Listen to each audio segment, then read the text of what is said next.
नमस्कार। आज के इस खास विजुअल एक्सप्लेनर में हम सीधे एक बेहद ही शानदार विषय की गहराई में उतरने वाले हैं।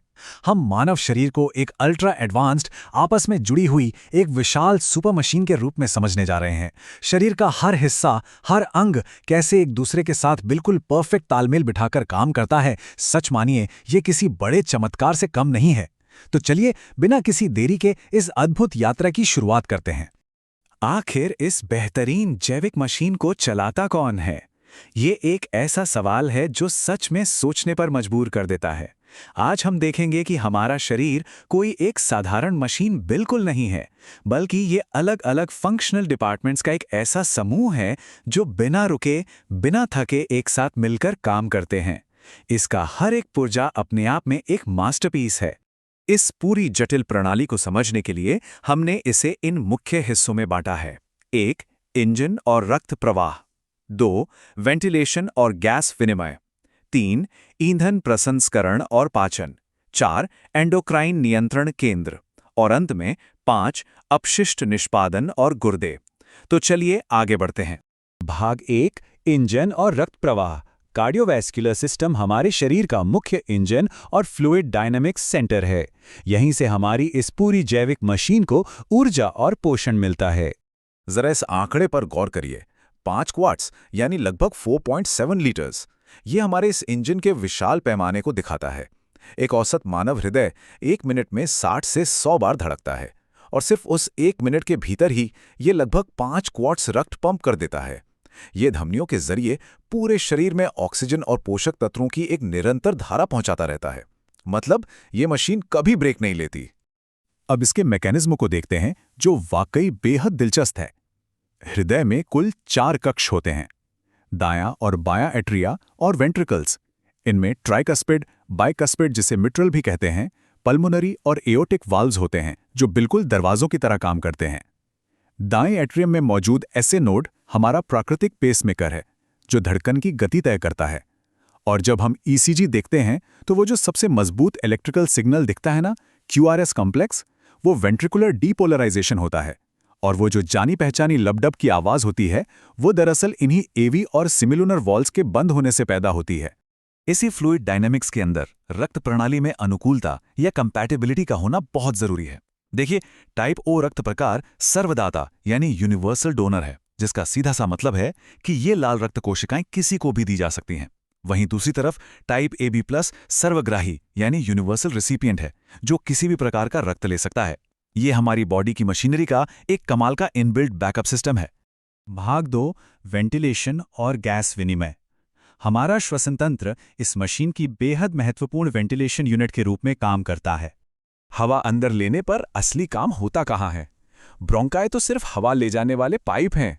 असली जादू तो इन सूक्ष्म एल्वियोलाई में होता है। ये बेहद पतली दीवारों वाली छोटी छोटी थैलियां होती हैं। यहीं पर ऑक्सीजन का खून में मिलना और कार्बन डाइऑक्साइड का बाहर निकलना यानी गैसों का महत्वपूर्ण प्रसार या डिफ्यूजन होता है। भाग 3, ईंधन प्रसंस्करण और पाचन। इसे आप शरीर का अपना पर्सनल फ्यूल प्रोसेसिंग प्लांट समझ सकते हैं।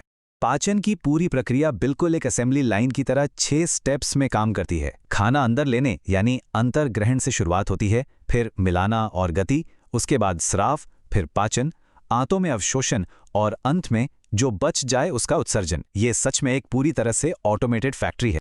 इस असेंबली लाइन में केमिकल प्रोसेसिंग तो पलक झपकते ही शुरू हो जाती है। जैसे ही खाना मुंह में आता है, लार ग्रंथियों में बनने वाला लार एमाइलेज नाम का एंजाइम तुरंत अपना काम शुरू कर देता है। ये स्टार्च को माल्टोज जैसी सरल शर्करा में तोड़कर कार्बोहाइड्रेट का पाचन मुंह से ही शुरू कर देता है। यानी ईंधन को प्रोसेस करने का काम पहले ही सेकंड से चालू। और जब ये ईंधन पेट में पहुंचता है तो एक बहुत ही खास केमिकल एक्टिवेट होता है, जिसे पेप्सिन कहते हैं। पेट का काम सिर्फ खाने को स्टोर करना बिल्कुल नहीं है। इसके एसिडिक माहौल में पेप्सिन एक्टिवेट होकर पेप्टाइड बॉन्ड को तोड़ता है और बड़े प्रोटीन्स को छोटे छोटे पेप्टाइड्स में बदल देता है। एकदम वैसे ही जैसे किसी बड़े ढांचे को गलाकर उसके छोटे पुर्जे अलग किए जा रहे हों। यहां पर एक बहुत ही मजेदार फैक्ट भी है। इंसानों का पाचन तंत्र मोनोगैस्ट्रिक होता है, मतलब हमारे पास सिर्फ एक चेंबर वाला पेट है। जबकि अगर गायों की बात करें तो उन्हें अपना खाना पचाने के लिए 4 चेंबर वाले पेट की जरूरत होती है। तो हमारी इंसानी मशीन का डिजाइन अपने आप में बेहद अनोखा और सुपर एफिशिएंट है। भाग 4 एंडोक्राइन नियंत्रण केंद्र। ये शरीर का मास्टर स्विचबोर्ड है जो बिना किसी तार के सिर्फ रसायनों के जरिए पूरे शरीर को निर्देश भेजता है। एक तरह से हमारे शरीर का वाईफाई नेटवर्क। इस केमिकल नेटवर्क में अलग अलग ग्रंथियां अलग अलग केमिकल मैसेंजर्स या हार्मोन छोड़ती हैं, जैसे थायराइड ग्रंथि T3 और T4 के जरिए मेटाबॉलिज्म और एनर्जी को कंट्रोल करती है। एड्रीनल कॉर्टेक्स से निकलने वाला कॉर्टिसोल तनाव और हमारी इम्यूनिटी को संभालता है। अग्न्याशय यानी पैंक्रियास इंसुलिन और ग्लूकागॉन के जरिए ब्लड शुगर को रेगुलेट करता है, और पीनियल ग्रंथि मेलाटोनिन के जरिए हमारी नींद और जागने की साइकिल को कंट्रोल करती है। सबका अपना अपना एक बिल्कुल सटीक काम है।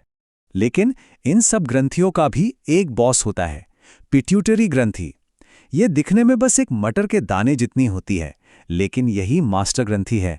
ये दिमाग के हाइपोथैलेमस के ठीक नीचे सेला टर्सिका नाम के एक सुरक्षित हड्डी वाले कक्ष में बैठी होती है, और बस वहीं से ये पूरे एंडोक्राइन सिस्टम को कमांड देती है। अब ये काम कैसे करती है? पिट्यूटरी ग्रंथि 2 हिस्सों में बटी है। इसका अग्रभाग यानी anterior lobe growth hormone TSH, ACTH, FSH, LH और प्रोलैक्टिन जैसे हार्मोन्स रिलीज करता है। वहीं इसका पश्चभाग यानी posterior lobe anti diuretic hormone यानी ADH और ऑक्सीटोसिन को रिलीज करता है। यह सचमुच हमारे शरीर का सबसे व्यस्त कम्युनिकेशन सेंटर है। भाग 5 अपशिष्ट निस्पंदन और गुर्दे। चलिए इसे शरीर का वाटर ट्रीटमेंट और फिल्ट्रेशन प्लांट मान लेते हैं। हमारे गुर्दे यानी किडनीज एक बेहद सटीक 3 चरणीय यांत्रिक प्रक्रिया पर काम करते हैं। सबसे पहले बोमन कैप्सूल में ग्लोमेरुलर फिल्ट्रेशन होता है। फिर ट्यूब्यूलर रीएब्जॉर्प्शन के जरिए शरीर के लिए जो भी उपयोगी चीजें हैं उन्हें वापस सोख लिया जाता है, और अंत में ट्यूब्यूलर सिक्रेशन द्वारा अतिरिक्त कचरे को बाहर कर दिया जाता है। ये कोई साधारण फिल्टर नहीं है, ये बहुत ही स्मार्ट और बारीक प्रोसेस है। लेकिन ठहरिए, सबसे हैरान करने वाली बात तो यह है कि गुर्दे सिर्फ फिल्टर का काम नहीं करते, वे खुद भी हार्मोन बनाते हैं। ये लाल रक्त कोशिकाओं के उत्पादन को बढ़ाने के लिए एरिथ्रोपोइटिन यानी EPO का सिग्नल देते हैं, ब्लड प्रेशर को लंबे समय तक कंट्रोल करने के लिए रेनिन बनाते हैं, और कैल्शियम के अवशोषण को रेगुलेट करने के लिए कैल्सिट्रियोल यानी विटामिन D3 को एक्टिवेट करते हैं। है ना कमाल?